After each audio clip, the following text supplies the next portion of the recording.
Bakit iboboto ko ang mga kandidato ng PDP Laban kahit hindi ko kilala? Alam nyo, sa darating na eleksyon, may mga kandidato sa PDP Laban, aaminin ko. As in, hindi ko talaga sila kilala. Pero bakit ko sila iboboto? Dahil endorsed sila ni Tatay Digong.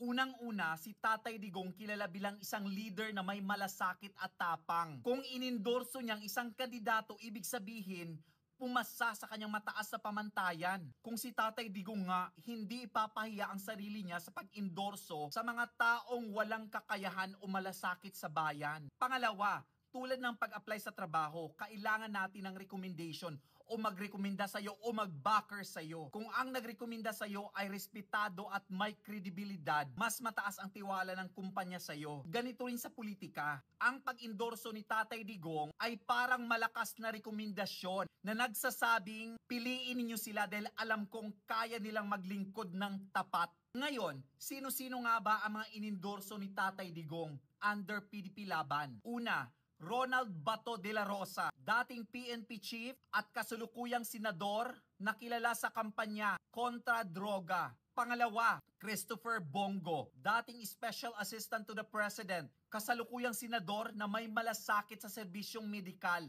Pangatlo, Philip Salvador, batikang aktor na ngayon ay pumasok sa mundo ng serbisyo publiko. Pang-apat, Rodante Marcoleta, kongresista na kilala sa kanyang matapang na paninindigan sa iba't ibang issue. Raul Lombino, abogado at public servant na may malawak na karanasan sa pamahalaan. Pang-anim, JV Hinlo, abogado na may advokasya sa reforma sa agrikultura at hustisya. Pang-pito, Jimmy Bondoc, abogado, musikero at dating opisyal ng PAGCOR na may malasakit sa kulturang Pilipino. Pang-walo, Pastor Apollo Quiboloy, pastor at isang founder ng religious organization at ngayon ay pumasok sa mundo ng politika. Pang-siyam, Victor Rodriguez, isang abogado at dating executive secretary na may malawak na karanasan sa gobyerno. At may 3 adopted senators na sumali sa PDP Laban pero hindi ko pa alam ang pangalan.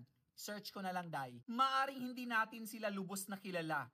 Pero ang pag-endorso ni Tatay Digong ay sapat na para magkaroon tayo ng tiwala sa kanila. Tandaan, ang boto natin ay hindi lang to para sa sarili natin, kundi sa kinabukasan ng ating bansa. Kaya sa darating na eleksyon, pag-isipang mabuti kung sino ang iboboto natin.